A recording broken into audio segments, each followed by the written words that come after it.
정치하시는 하나님이라는 제목으로 그 주제가 다 담겨져 있는 것인데 지난주에 말씀을 나눴고요.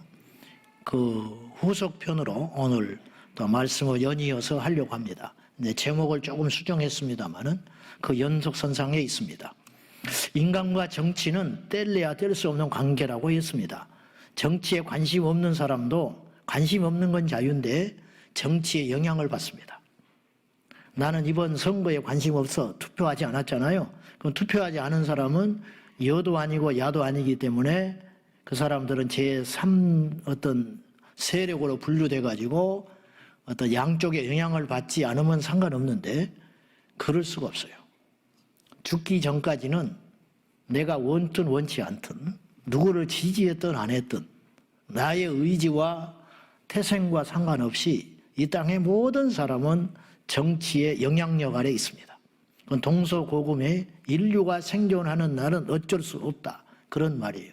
그렇기 때문에 어떤 의미에서 나는 정치에 관심 없다는 말은 굉장히 무지한 말이고 무책임한 말이에요. 관심이 없다고 해서 그 사람에게 비껴가는 것이 아니라는 거예요. 어떤 법이 관심 없는 사람에게는 해당되지 않는 것이 아니라는 것이죠. 나는 평화를 원해 그런다고 해서 나라에 전쟁이 난다고 해서 그 사람이 총알을 비껴가질 않아요. 평화주의자도 죽습니다. 그런 측면에서 지금 어느 때보다도 정치는 중요한 때가 되었고 법은 아주 위력 있는 시대가 됐고 법치주의 국가일수록 민주주의 국가일수록 법은 굉장히 위력이 커요. 이런 메시지에서 여러분이 오해하지 마시고 제가 분명히 이야기하지만 저는 예수주의자입니다. 오직 예수고 저는 성경주의자고 교회주의자이고 성령이고 또한 기도 제일주의자입니다. 제가 뭐 그렇게 하든 안 하든 떠나서 제 목표는 그렇다 이 말이에요. 여러분이 아실 거라 알고요. 그런데 그 구조 속에서 세상에 대한 역사의식과 세상에 돌아가는 세태에 대하여 무관심한 것은 그것은 진정한 그리스도인의 모습이 아니다. 이런 뜻이에요. 지난 시간에 우리 모두는 정치의 시작은 하나님으로부터 시작됐다라는 말을 했습니다. 익숙하지 않는 말이죠. 근데 이 말이 결코 억지는 아니라고 봅니다. 그런 시야로 성경을 보면요. 하나님의 정치가 성경 안에 가득 차 있습니다. 예수 그리스도를 보내사 죄를 해결하고 하시는 그 행위가 하나님의 정치 행위예요. 그렇게 말은 안 하지만은 정치라는 게 뭡니까? 하나를 주고 둘을 얻는 거잖아요. 무슨 말인지 아시겠어요? 정치라는 게 뭐예요? 모든 사람을 편안하게 만드는 것이거든요. 정치라는 게 뭐예요? 합리적인 경쟁을 이루고 약한 자는 살려주고 강한 자는 설득을 해가지고 모든 사람들이 두루두루 잘 살게 만드는 것이 정치 아닙니까? 그러기 위해서 정치를 하는 거 아니에요. 안 그러면 이게 막 약자가 보호를 받지 못하고 강한 자가 득세를 하고 다니는 미개한 사회가 되니까 그걸 막아보기 위해서 정치가 등장한 거 아닙니까? 하나님께서 사탄이 득세하고 인간의 죄악으로 말미암아 사탄이 득세해버리고 모든 인류를 죄의 올가미에 끌어들여지고 지옥으로 끌고 가는 그 사탄의 행위에 대하여 우리 하나님께서 예수 그리스도를 보내사 그 사단의 역사를 물리치고 제동을 걸고 우리를 천국으로 문을 여는 것 자체 행위가 하나님의 정치 행위라는 거예요. 이걸 뭐라고 그러냐면 하나님의 경륜이라고 하고 하나님의 섭리라는 표현을 쓰는 거예요. 하나님의 섭리라는 말은 섭리라는 말 우리가 많이 들었죠. 이 섭리라는 말은 무슨 뜻이냐면 하나님께서 세상과 우주 만물을 다스리는 원리라는 뜻이에요. 그러니까 이걸 원리라는 말은 정치라는 말도 맞아요. 그러니까 꼭 제가 억지를 쓰는 게 아니고 하나님의 섭리라는 것은 하나님께서 세상과 우주 만물을 다스리는 정치 원리다. 정치적 의지 이런 것이라고도 볼 수 있다는 거예요. 안타깝게도 사탄이 장악한 세상의 권세는 죽이는 권세, 사람을 억압하는 권세, 더럽게 만드는 권세 이런 걸로 막 흘러가고 있잖아요. 세상이 점점 더러워지지 않아요? 세상이 갈수록 육적으로나 영적으로나 음란해지고 거짓이 난무하고 뻔뻔해진 사람이 점점 많아지고 그렇지 않습니까? 도덕적 윤리적 기준과 가치들이 점점 웬일인지 죄의 연령층이 땅에 떨어져요. 무슨 말이냐면 죄의 연령층이 점점 젊어져요. 그리고 죄를 짓는 어떤 강도라 할까요? 농도들이 굉장히 진해져요. 굉장히 진해져. 옛날에는 남의 시계만 하나 훔쳐도 벌벌벌 떨었는데 요새는 남의 재산을 수백억 수천억을 꿀꺽하고도 뻔뻔스럽게 얼굴을 내비치는 세상이 됐다 이 말이죠. 이런 일들이 벌어지고 있다라는 거죠. 그래서 이 세상에는 하나님이 없는 무신론적 정치가 지배하고 있는데 심지어 그리스도인들마저 아까 말한 대로 정체성이 흔들려가지고 자기가 그리스도인인 것을 잊어버리는 거예요. 우리는 목에 칼이 들어와도 그리스도인이에요. 우리가 겁이 나서 타협할 수는 있을지 모르나 하나님께서 여러분을 구원하신 그 사실, 여러분이 하나님의 자녀가 됐다는 것, 저는 목사라는 것은 어디 가도 그거는 씻을 수 없는 사실인 거예요. 시장에 가도 목사고 양복을 벗어도 목사 아닙니까? 교회만 있을 때 목사인가요? 여러분은 그리스도인이에요. 시장에 가서 장사를 하고 있어도 그리스도인이고 어디서 뭘 하든지 간에 제일 먼저 우리가 잊지 말아야 할 긍지와 정체성은 그리스도인이다 이 말이에요. 그리스도인. 제가 애들 가르칠 때 학교 가서 기도하는 놈 손들어라고 했더니 3분의 1도 안 돼. 그래서 박살 냈죠. 왜 학교 가서 도시락 먹을 때 기도를 안 하냐? 예수 믿는 그리스도인이 뭐가 부끄러워서?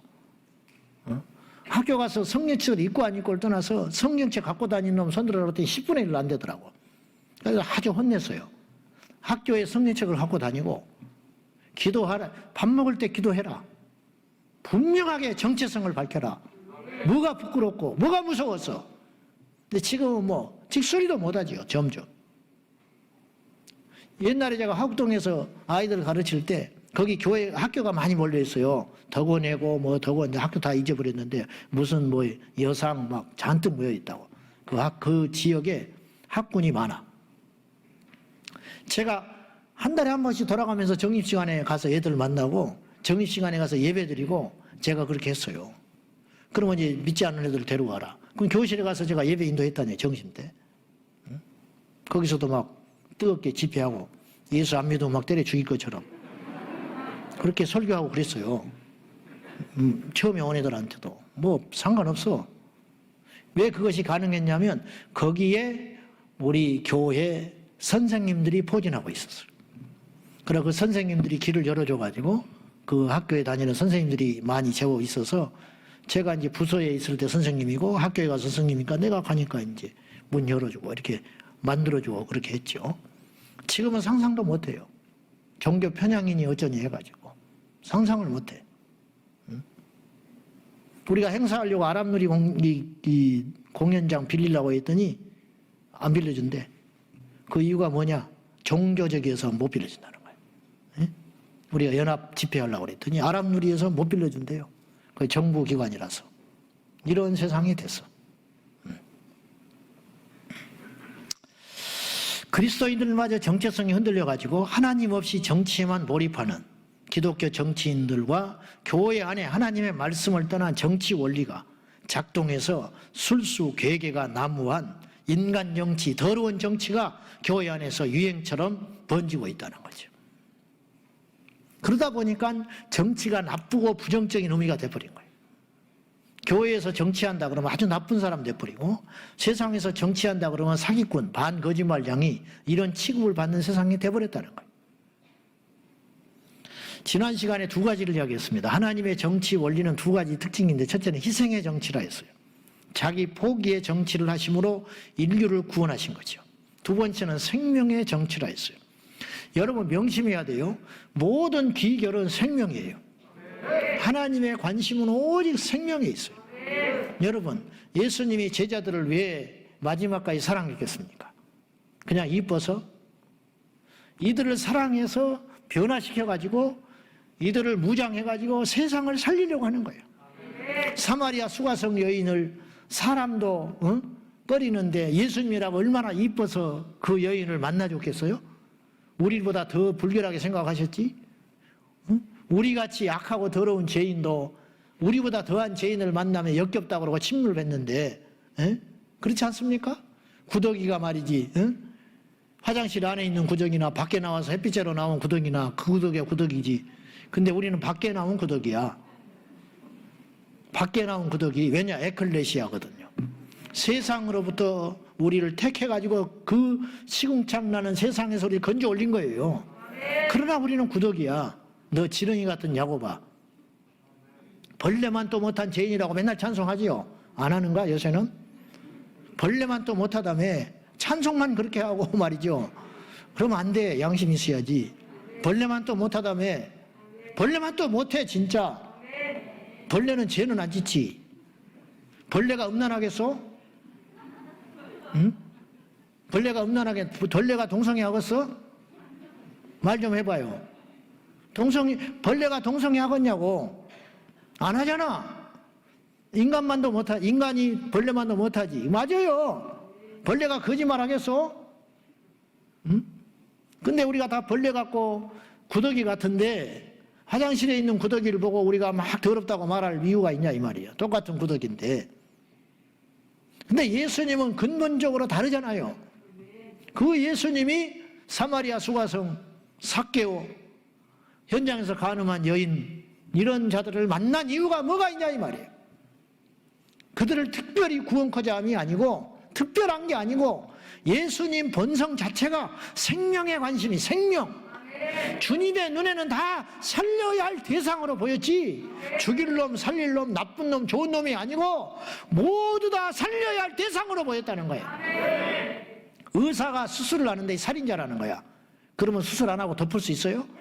일단 나는 그건 모른다. 이 사람이 살인자인지 연쇄살인자인지 부모를 때려 죽인 놈인지 알지 못하나 나에게 주어진 숙명은 죽어가는 이 생명을 살리는 것 아니냐. 그래야 의사지요. 묻지 않고 살려놓고 이 사람을 사형을 시킬 망정 살려야 할 의무가 있는 거예요. 그 순간에 수술할 때는. 무슨 말이냐면 주님의 모든 귀결은 마지막 결론은 생명이래. 살리는 거. 그 우리도 마찬가지라는 거예요. 정치를 왜 하냐? 살려야 하니까. 전도를 왜 하냐? 살려야 하니까. 포괄적 차별금지법 뭔데 그렇게 반대를 하고. 몰라도 돼요 여러분. 알면 알수록 열받으니까. 몰라도 되는데 분명한 건 반대는 해야 된다는 거예요. 여러분이 논문을 쓰겠어요. 그걸 얼마나 국회 도서관에서 공부를 하겠어요. 그거 안 해도 되는데, 자, 이 말도 억지 같지만은 공부해야 됩니다. 알아야 되는데, 알아야 면장을 하지. 알아야 되는데, 제가 드리는 말씀은 뭐냐면,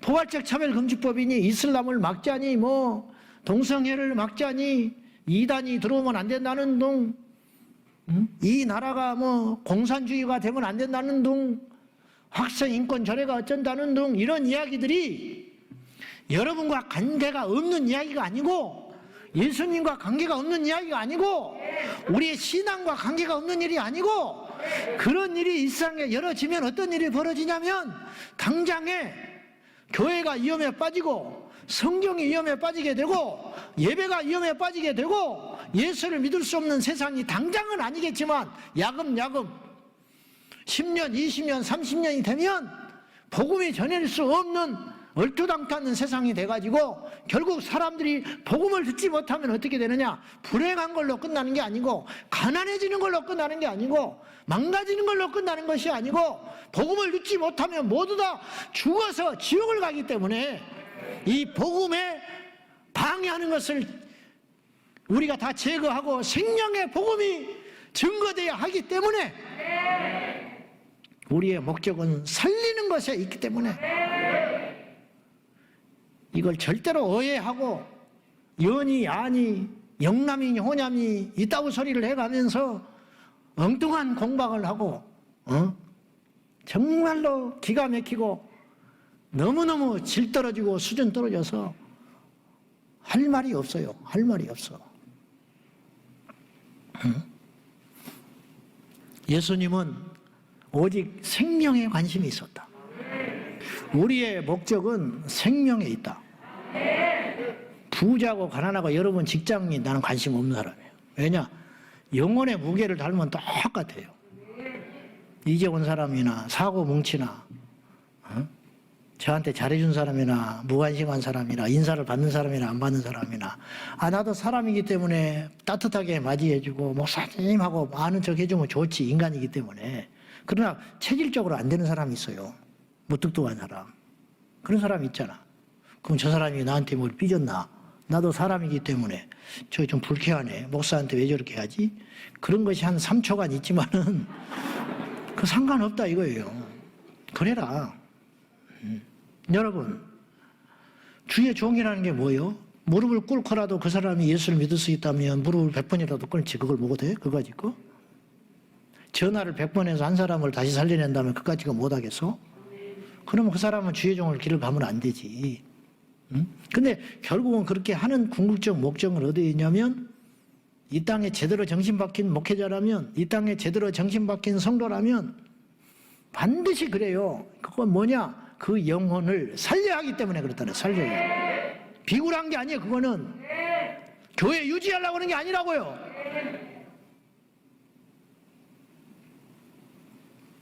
목사가 모름지기, 아이고 그거 없어져버리니까 속 시원하다. 그런 인간은 목회를 하면 안 되는 인간이라는 거예요. 적어도.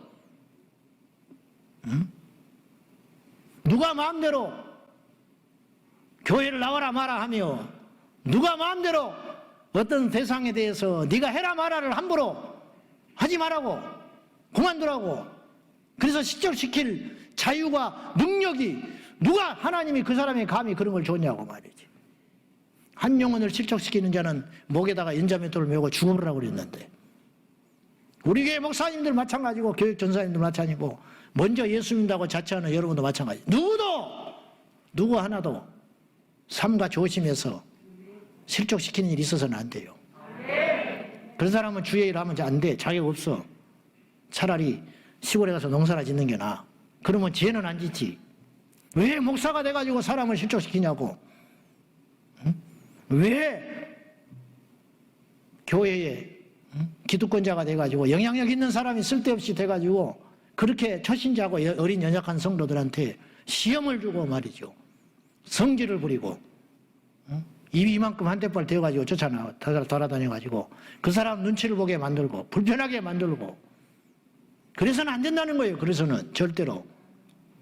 그거는 어디 회사에서나 하는 짓이지. 그러면 그렇게 하는 모든 이유는 뭐냐? 재정을 내가 왜 뭐하러 오픈합니까? 이렇게 투명하다고. 그렇지 않아요. 그게 아니요. 우리 모두 예수 제대로 믿고 천국 가자고 그러는 거야. 왜 교회를 청소해야 되는지 아세요? 왜 예배 시간에 덥거나 추운 거 내가 굉장히 못 견뎌해요. 더우면 성도들이 집중을 못해.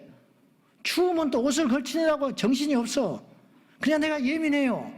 아이 목사님 너무 그런 거 예민하다고 그러는데, 이 땅의 모든 목사님은 그래요. 소리 예민합니다. 여러분이 애쓰게 설교 준비해가지고 이거 소리가 음향이 제대로 안 돼가지고 전달이 못 되고 안 들리거나 제대로 전달이 안 된다. 그건 미칠 노릇이죠. 그걸 듣고 그 사람이 살아야 할 사람이 있을지 모르는데 이해되세요? 뭔 말인지? 설교를 잘하자는 게 아니에요. 교회를 쾌적한 환경을 만들자는 게 아니라니까. 그렇게 해서 그 영혼이 살 수 있다면 우리가 해야 된다는 거예요. 왜 그까짓 걸 못하냐고. 왜 그까짓 걸. 사랑을 살린다는데, 생명을 살린다는데. 애들 하나도 마찬가지예요. 교회 학교 아이들한테도 함부로 하면 안 돼. 애들 인사하면 왜 인사를 안 받냐고. 둘이 오면 한 애를 이쁘게 했으면 그 나머지 애도 똑같이 이쁘게 해라 이 말이에요. 아예 안 맞으려면 무시를 하려면 무시를 똑같이 하고. 왜 사람을 차등을 하냐 이 말이에요. 그래서 상처를 주고 어릴 때. 그래서 교회를 실족하게 만들고. 그런 사람이 얼마나 많겠어요. 얼마나. 적어도 교회에서는 그래서는 안 된다는 거예요. 집사 자식하고 혼자 교회 나오는 애가 있으면 교회에서 집사 자식만 이뻐하지요. 아는 척하고. 그럼 얘는 어떻게 할 거야? 그런 거 하나도 조심해라 이 말이에요. 왜냐? 그 어린아이도 생명이니까. 그 어린아이 하나도 구원받아야 할 생명이니까. 무슨 교회에 듣게 됩니까? 예를 들어서 그런 꼬마들이.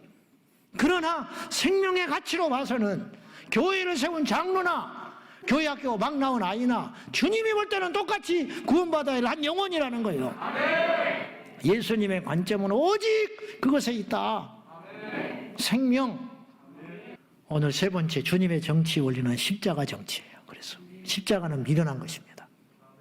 십자가는 미련해. 왜? 십자가는 저주스럽고 미련하고 어리석은 것이고 흉측한 거예요. 사형틀이니까. 지금이야 교회마다 십자가가 서 있고 안팎으로 다 있고 목에 걸고 다니고 차에 붙이고 난리지만은 2000년 전에 십자가를 누가 꿈에 봐도 재수 없는 거야. 길거리 가다가 십자가 봤으면 재수 없는 거예요.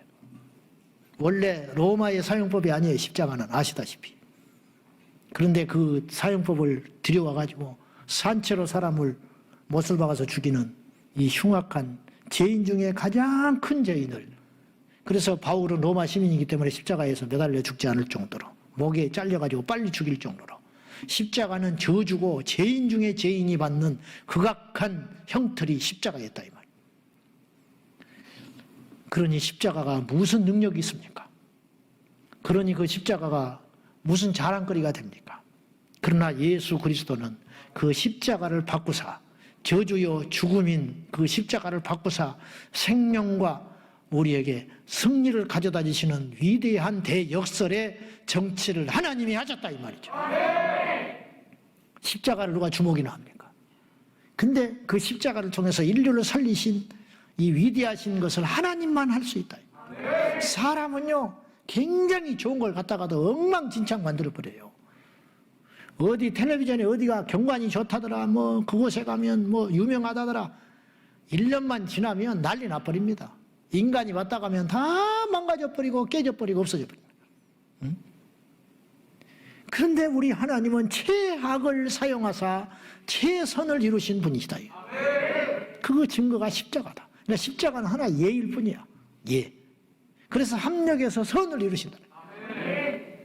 하나님의 손에 붙들리면 다 도구가 되는 거야. 하나님의 손에 붙들리면 다 생명의 도구로 탈바꿈되는 능력이 아버지 하나님께만 있다 이 말이죠. 이것이 예수 그리스도의 십자가 정치다. 고린도전서 1장 18절 시작. 미련한 것이요 구원을 받는 우리에게는 하나님의 능력이라. 구원을 받았냐 못 받았냐의 가치는 어디에 있냐면 교회 오래 다녔다 필요 없어요. 헌금 많이 한다 뭐 그거는 아무 구원과는 상관이 없는 거예요. 그건 상급의 문제지. 그러면 무엇을 기준으로 이 사람이 구원을 받은 하나님의 자녀냐 하나님을 만난 자녀냐 만나지 못했냐의 구분점은 뭐냐? 틀림없습니다. 여러분 딱 갖다 대봐요. 제 말이 거짓말인지. 십자가를 어떻게 생각하고 있냐? 정직하게 이야기해봐. 우리 교회도 마찬가지. 뭐 열심히 하고 뭐 어쩌고 뭐 충성되고 뭐 그것이 중요한 게 아니고 그건 항상 두 번째라고 그랬어요 제가. 그런데 예배를 안 드린다. 무슨 필요가 있어? 그런데 십자가에 대해서 뭔지를 몰라. 십자가의 가치를. 십자가의 도가, 십자가의 교훈, 십자가의 진리가 멸망하는 자에게는 미련하게 보이지만 모르니까 구원받은 우리에게는 하나님의 능력이라 그래요. 가치를 몰라요. 여러분 돼지에게 진주와 구정물을 놓으면 돼지가 뭘 선택하겠어? 돈과 십자가를 딱 놓으면 뭘 선택하겠냐 이 말이죠. 하나님이냐 사람이냐.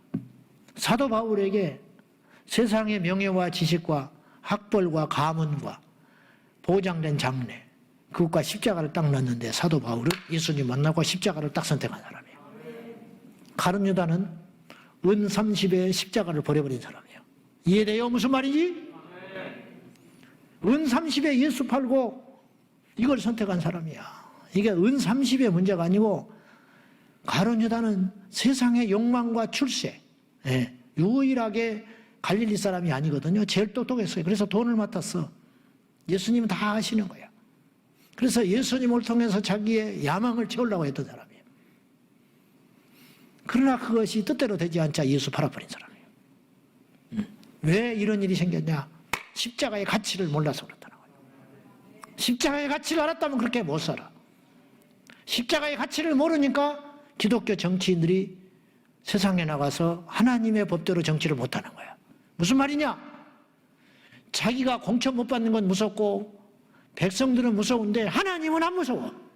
이 땅에서 출세 못하고 이 땅에서 무시당하고 이 땅에서 표를 못 받는 것은 무섭고 두려운데 지옥은 안 무서운 거야. 여기에 눈이 떠져야 한다 이 말이죠. 주의 종도 마찬가지야. 교회를 예수를 몇 대 믿는 3대 5대 믿었다 어쩌다 그것도 마찬가지라는 거야. 십자가가 있냐? 누차 말하지만 가짜는 진짜를 몰라봐요. 죽은 자는 산 자를 몰라. 예수를 못 만난 자는 예수 만난 자를 이해를 못한다고. 내가 맨날 교회에 미쳐 살아니까 어릴 때부터 나보고 또 교회냐 그랬어. 사람들이. 또 교회 가냐? 또 교회에 있냐? 신학을 한다고 할 때 다 뜯어 말리고 모르니까, 가치를 모르니까. 나는 능력도 안 되지만 서울대학교 오라고 해도 안 가요. 그래서 난 정기시험 안 봤다니까. 제가 그때 가는 학교가 후기였어요. 정기 보고 떨어지면 가라. 집안에서 그렇게 뜯어 말렸는데 나는 그런 식으로 가고 싶다. 뭐 정기 떨어지는 거. 교회 안 다니는 어른들이 나보고 야 정기시험 봐가지고 떨어지면 하나님 뜻으로 알고 후기 가거라. 나한테 그러더라고. 와, 그 입에서 하나님의 뜻이란 말이 나와버리대. 믿지도 않은 사람이. 말도 안 되는 소리 하지 마라. 저 고등학교 3학년 때 주일날 예배를 드리고 학교를 가니까 학교에서 선생님이 난리가 났어. 나 하나 잘났다는 게 아니야. 유일하게 두들겨 맞고 교무실에 와라. 옛날에 교무실에 와라 그러면 그건 굉장히 공포스러운 소리예요. 요즘하고는 달라. 교무실 와라 그러면 작살 나는 날이야. 교무실로 갔어요. 선생님이 나를 꺾어보려고. 안 된다 나는. 못한다. 야 1년만 공부 열심히 해가지고 너 훌륭한 목사 되거라. 나한테 그러더라고. 난 안 한다고 그랬어. 내가 목사를 왜 되려고 그런지 아냐고. 주님을 위해서 내가 목사 되는데 예배를 1년이나 안 드리고 목사 되면 뭐 할 거냐고 내가 그랬어. 내 말이 틀린 말 아니지. 잘났다는 게 아니고 누가 강요한 게 아니에요. 누가 나한테 그렇게 시켰습니까? 내가 뭐 광신자입니까? 내가 무슨 사입 이단에 빠졌습니까? 아니야. 십자가를 아니까. 아무것도 아니지만 아무것도 부족하지만 십자가의 도가 멸망하는 자에게는 미련하게 보이고 어리석게 보이고 이해가 되지 않지만 또 교회 가냐? 야 밤새고 또 새벽기도 가? 야 10년 만에 형제들끼리 모임 가는데 주일을 한번 빠지면 어쩌냐? 단단히 미쳤구만. 응? 10년 갯돈 들었는데 주일을 간다는 거야. 안 간다. 너 안 가면 갯돈 안 돌려준다? 안 돌려줘도 좋다. 이해 못하지요? 절대 이해 못해. 한 잔만 해라. 너 한 잔만 하고 지옥 가냐? 응? 목사 장로도 술 먹더라. 안 된다. 이해 못해요. 그들은 몰라. 영이 죽은 사람은 몰라. 가짜는 진짜를 몰라. 왜 그렇게 난리인지, 왜 그렇게 몸부림을 치는지, 뭘 차별금지법을 이야기하는지, 이슬람이 어쩐다고 그렇게 방해를 하는지, 뭔 나라가 어쩐다고 그렇게 맨날 기도를 하는지 몰라요. 몰라. 그러나 구원은 우리에게는 십자가의 가치를 알아. 그래서 십자가를 보면 우리가 꼼짝 못하는 거야.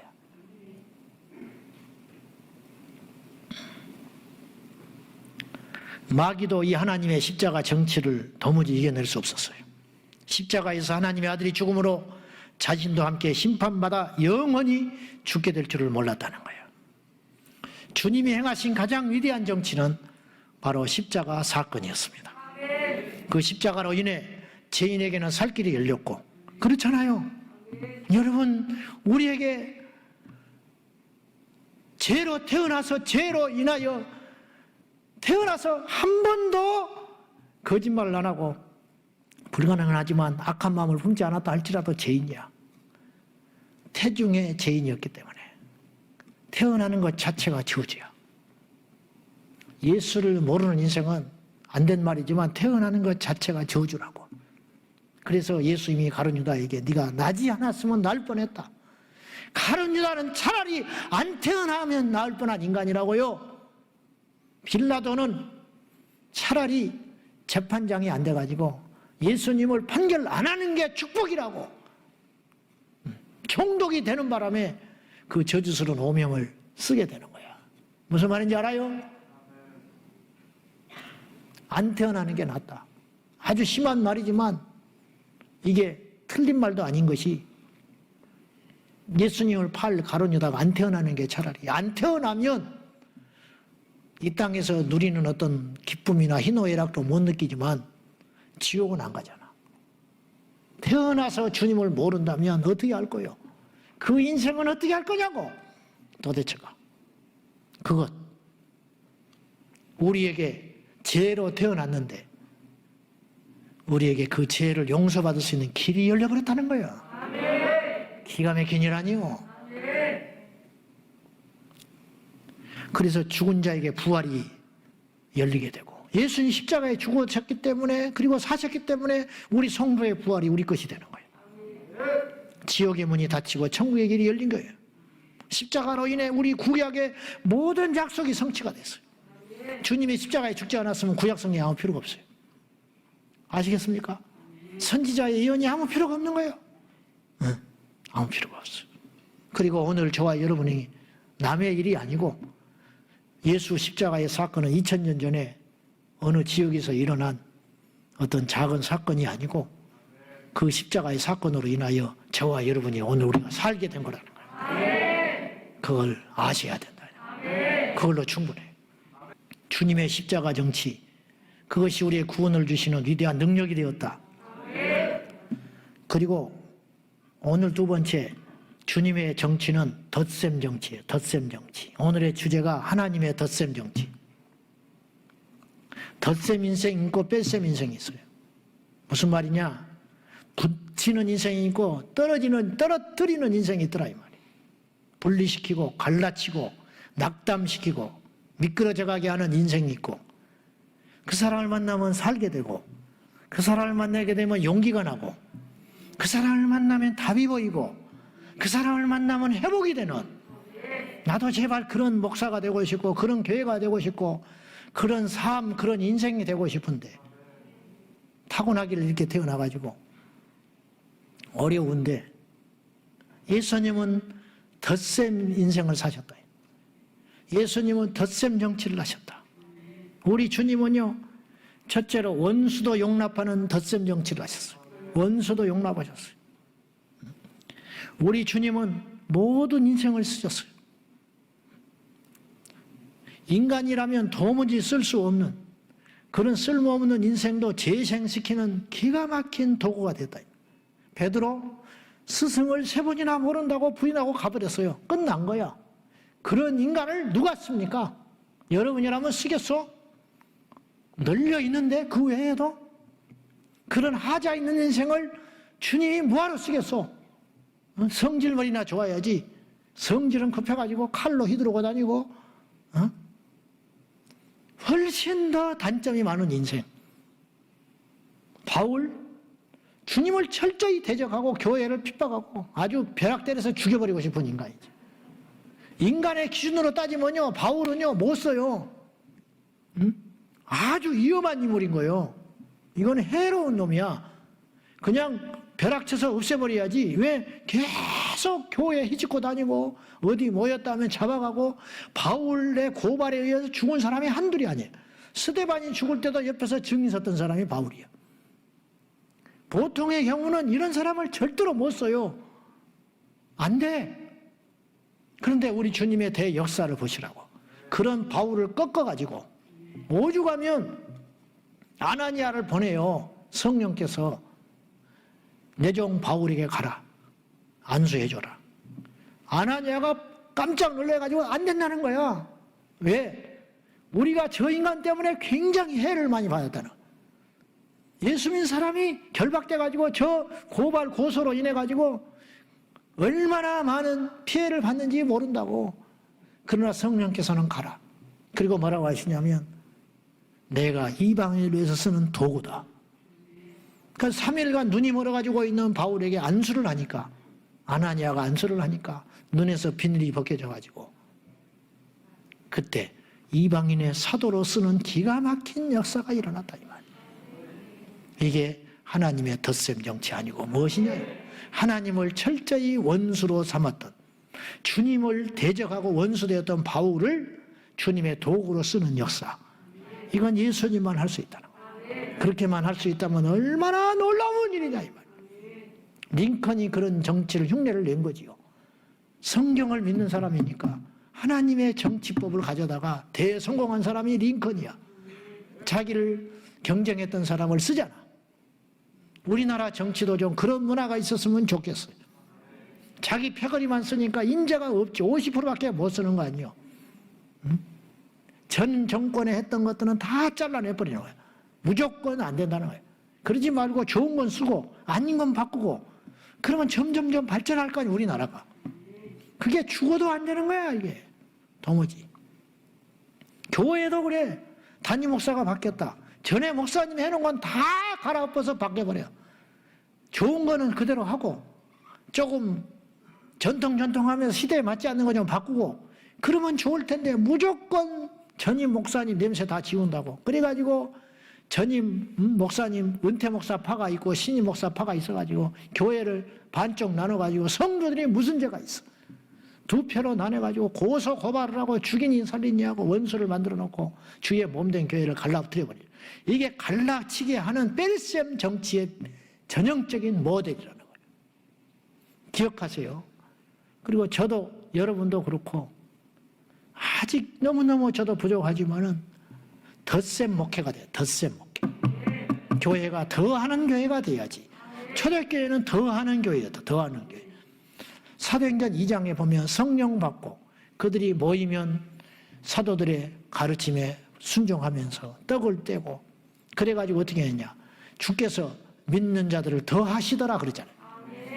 더해지는 거야. 점점 많아지고 풍성해지고 넓어지고 강해지고 확대되고.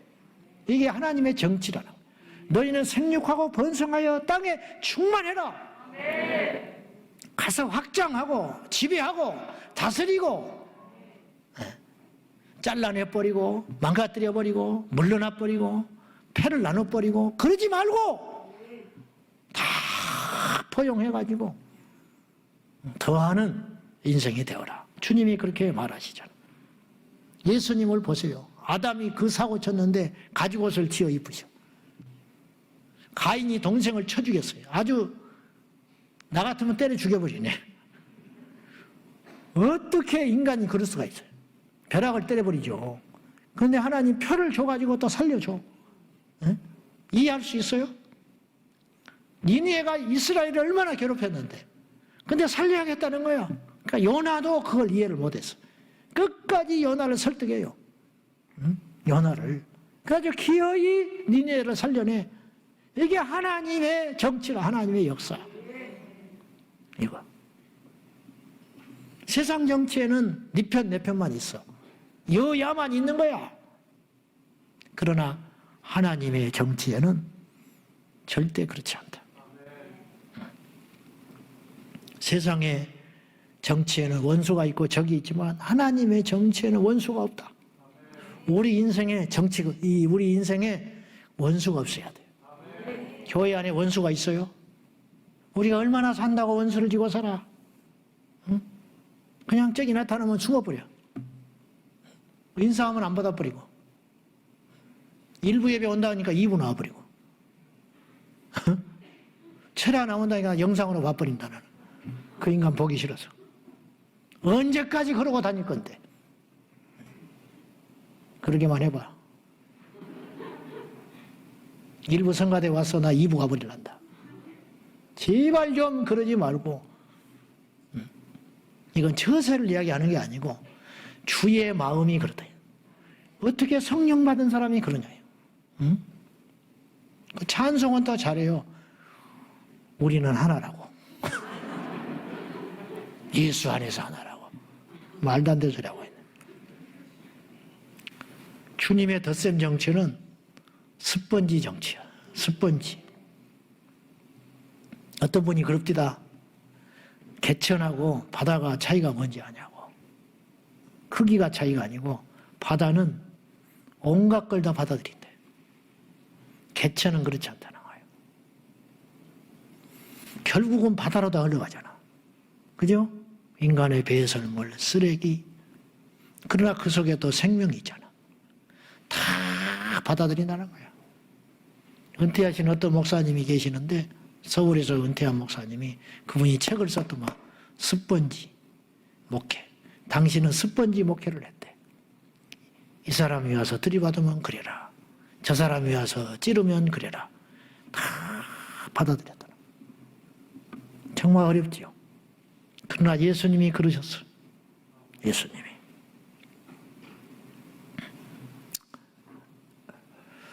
우리 같은 걸 어디다 쓰시려고 우리를 받아주셨을까? 나는 그런 기준으로 보면 정말로 주님 곁에 갈 수도 없는 사람이에요. 아무것도 아닌 마른 썩은 막대기 같은 인생을 통해서도 하나님이 일을 하신다면 우리 모두를 하나님 받아들이셔서 재생 새로 바꾸셔가지고 우리에게 부활의 영을 넣어주셔가지고 죄를 끊게 만드시고 우리 모두가 바울처럼 베드로처럼 삭개오처럼 가늠한 여인처럼 사마리아 수가성 여인처럼 하나님의 나라의 그 인간들은요 전부 하자가 있어요. 모세 살인자, 다윗 가늠한 사람, 베드로 배신자, 바울은 해방자. 자기 스스로 고백해서 디모데전서 1장에서 내가 전에는 해방자요 박해자였다 그랬어. 그런 사람을 다 불러가지고 쓰시는 하나님. 놀랍지요. 우리도 하나님 흉내 좀 내보자 이 말이에요. 흉내. 하나님이 될 수는 없지만 흉내는 내보자. 왜? 우리는 예수님의 제자니까. 제자는 스승의 흉내 내고 사는 사람 아니요. 제자가 되자. 주님의 나라에 쓸모없는 인생은 하나도 없어요. 우리 교회에 쓸모없는 사람은 하나도 없어요. 다 필요해. 다 필요해. 기도하는 사람만 필요한 게 아니야. 찬양하는 사람도 필요해. 그 사람은 청소만 하고 다녀. 기도는 안 하고. 그런 저 믿음 없다 말하지 마. 왜? 기도하는 사람은 청소를 안 하니까. 청소를 해놔야 기도하는 사람이 좋은 거야. 그리고 그 청소하는 사람도 언젠가는 또 기도하는 자리로 와요. 예배 때 조는 사람도 있어야 돼. 왜? 집에서 조는 것보다 나니까. 예배 때 또 우는 아이도 있어야 돼. 그래야 졸다 일어나지. 사이렌 소리 나니까. 다 필요해. 다 필요해. 지금 우크라이나가 러시아하고 전쟁하지요. 그 나라 국민들이요 필요치 않은 사람이 하나도 없어 지금. 왜? 한 사람이라도 있어야 전쟁에 나가 싸울 수가 있어. 그 중에는 협작군도 있고 사기꾼도 있고 노수관은 노수자도 있을 것이고 범죄자도 있을 것이고 가늠한 놈도 있을 것이고 바란남도 있을 것이고 별 사람이 많지 않겠어? 근데 전쟁이 나니까 다 화염병 들고 총 들고 나서잖아요. 바리게이트 만들고. 하나라도 아쉽다고. 전쟁 나면 학생도 필요하고 하나님 나라에 다 필요한 거야. 지금은 쓸모없고 형편없고 방해되는 것 같지만은 하나님이 그들을 품어사 놀라운 하나님의 일을 이루실 걸로 믿고 알코올 중독자 그도 변화시키셔가지고 내비게이터 선교회를 만들게 하시고 대적자였던 복음에 관심도 없던 이를 부르셔서 빌리그리안 목사를 만드시고 이런 일들이 숱하게 평양에 이름난 건달 깡패였던 김익도를 변화시키셔서 대부흥사로 만드시는 하나님. 뭐 이런 사례들은 수도 없이 많으니까 우리도 마찬가지고 그러면 우리도 다른 사람들을 향하여 그런 가능성을 가지고 봐야 한다. 스펀지 목회, 스펀지 정치, 죄인도 의인도 헬라인도 유대인도 잘난 자도 못난 자도 모두 다 하나님 불러서 쓰셨어요. 성경이 66권인데 저자가 약 40여 명이에요. 왜 40명이라고 못을 못 박냐면 박지 못하냐면 누군지 모르는 책이 있기 때문에 40여 명 그러는 것인데 그들 다 군상들이 다양합니다. 다양해. 어떤 사람은 선지자, 이사야 선지자, 니에미야는 술 맡은 관원장, 다윗은 목동이자 왕, 베드로는 어부, 바울은 학자였기도 했지만 텐트 메이커, 장막 깁는 사람이고, 이런 다양한 사람들. 누가는 의사였고, 잘난 사람, 못난 사람, 이들의 모든 지식과 경험을 동원하여 성경을 완성시키신 하나님.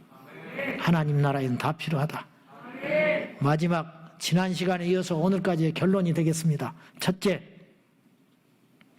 믿는 자도 정치에 참여해야 한다고 나는 믿어요. 아니, 원든 원치 않든 크든 작든 여러분은 이미 정치에 참여하고 있고 참여할 수밖에 없어요. 단 하나님이 원하시는 정치를 해라. 윌리엄 부스가 말하는 것처럼 하나님 없는 정치하지 말고 하나님이 기뻐하는 정치를 해라. 그 정치는 어떤 정치냐? 첫째, 기도하는 정치다. 기도 없이는 어떤 것도 안 일어나요. 기도 안 했는데 어떤 일이 잘 된다. 그건 재앙입니다. 그건 무서운 일이에요. 기도하지 않고 어떤 일이 일어나는 것은 축복이 절대 아니라는 거야. 자, 그래서 우리 모두가 하나님 앞에 기도할 때 모든 것의 시작과 실마리야 끝딱 어떤 기적의 역사는 어디서부터 시작된다고요? 기도부터 시작된다. 두 번째는 행동하는 정치를 해라. 그러나 행동은 반드시 두 번째예요. 기도 다음에 이어오는 것이라는 걸 기억하셔야 돼요. 여호수아가 아무리 용맹해도 안 된다니까. 안 돼요. 반대로 모세가 기도한 다음에 여호수아가 나가지 않았다면 그 전쟁도 역시 패배하고 마는 것이지. 그러므로 행동해라. 차별금지법 막자. 이슬람 사원 건립을 막자. 말로만 10,000명이 떠들어도 필요 없어요. 한 명이 가서 딱 피켓 들고 있는 게 훨씬 나아요. 기도하고 나가는 한 사람, 그 사람이 이 세상을 바꾼다. 기도와 전략이 있어야 되는데 전략에는 반드시 행동이 따라가야 한다는 것을 기억하셔야 됩니다. 세 번째, 사람을 키워라. 우리 조상들이 지혜로워서 아들을 낳으면 소나무를 심었대. 왜? 죽으면 관짝지라고. 네 죽을 거 미리 준비하라고. 여자를 낳으면 오동나무를 심어줬대. 왜? 시집갈 때 농만 들어서 가라고. 처음 들었어? 그 유명한 이야기도 모르네.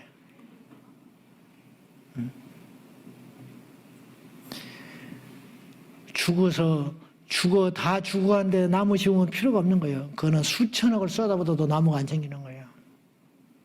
내일 모레 시집가래가 그때서야 오동나무 심어서 언제 농을 만듭니까? 그건 안 되는 거라는 거예요. 그거는 시간이나 돈이나 어떤 권력도 안 되는 거예요. 사람은 당장에 안 만들어져요. 하나님 나라의 일꾼은요, 모세가 40년 하나님 기다려줬어요. 무슨 말인지 아세요? 예수님도 30여 세를 자연인으로 사셨어. 그 기다림의 시간. 그러면 그 30년 동안 주님이 이 땅에 오셨지만 공생애를 시작하기 전에 사람들은 불행하게도 주님을 못 만난 거예요. 이거예요, 이거. 어쩔 수 없는 거예요. 무르익어야 따는 거야. 사람도 마찬가지. 농사. 사람 농사. 당장 써먹습니까? 안 돼요. 우리 교회학교 아이들한테 10년, 20년, 30년 투자해야 그들이 이 나라의 일꾼 되는 거야.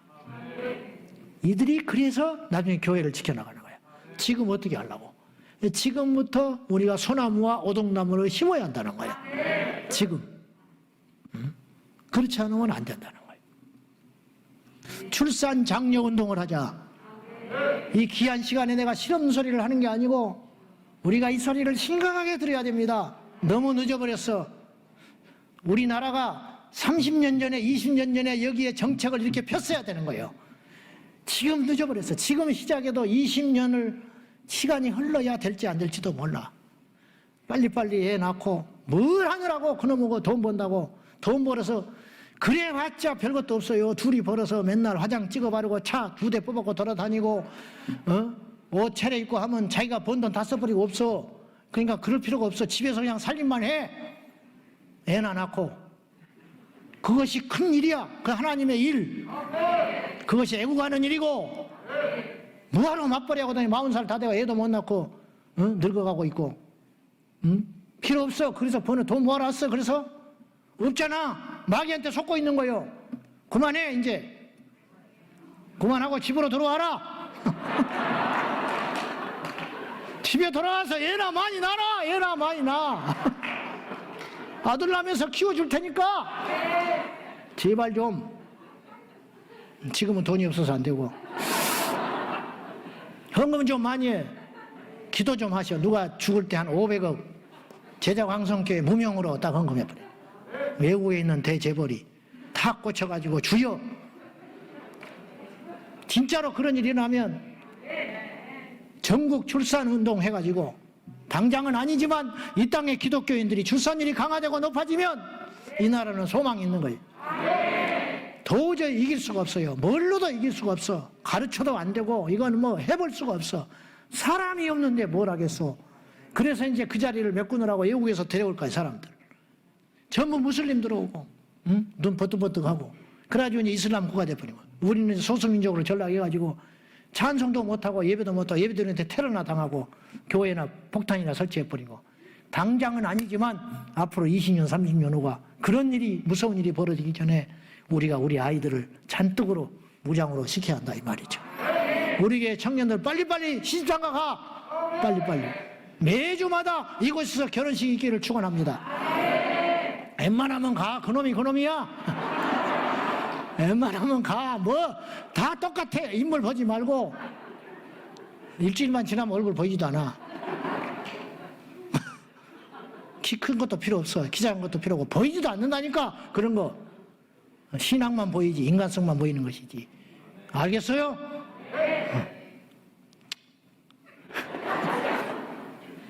그것도 기본은 해야지. 자, 말씀 맺습니다. 웃고 지나갈 일이 아니라 기도해 주세요. 기도해서 또 그거 한번 해보려고 그래요. 3탄 출산 장려 운동하자. 신앙과 애국을 따로 분리하지 말고 우리 기독교인들이 세상에 나가서 제대로 살아서 인정을 받아서 우리가 담대하게 이 땅의 불신자들과 세상 사람들한테 이렇게 외쳐야 돼요. 대한민국이여 안심하라. 우리가 기도하고 있다. 이렇게 당당하게 말할 수 있어야 되고, 세상 사람들이 그 소리를 듣고 아무 소리 못하게 해야 돼요. 일제 35년 억압 속에서도 우리 기독교인들이 인구가 5%도 안 됐는데도 불구하고 민족 33인 대표의 과반수였고, 서재필 선생, 조만식 선생, 안창호, 안중근, 김구, 유한순 열사, 이루 말할 수 없는 애국 선극자들이 바로 교회와 신앙을 통해서 배출됐다는 것은 얼마나 신앙과 애국함이 일치되었는가를 알 수 있습니다.